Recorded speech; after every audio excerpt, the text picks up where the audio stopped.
So, Freunde, und jetzt wie versprochen die Outtakes von den Aufnahmen für das Werbevideo für die Duax-Kerbe der Helmtut 2020. Und bitte nicht vergessen, anrufen 06344 15 31. 19,90 € kostet das Ding, es ist jede Menge Kram drin und der Erlös ist natürlich für einen guten Zweck vom Kultur- und Heimatverein in Harthausen. Und jetzt viel Spaß bei den Outtakes.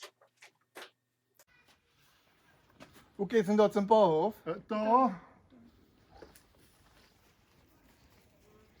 Ja, bestellen kann man die auch, das hast du nämlich vergessen, aber. Wo geht's denn da zum Bahnhof? Da. Was? Genau so.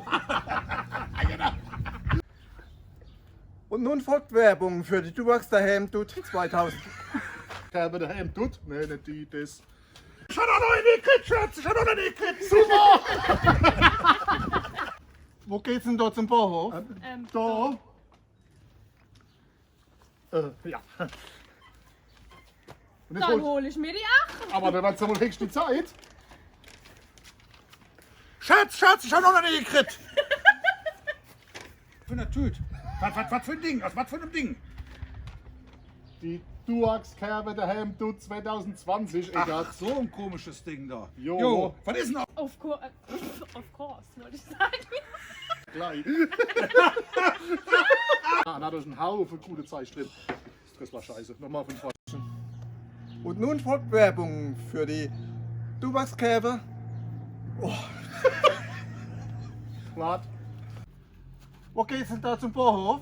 Da!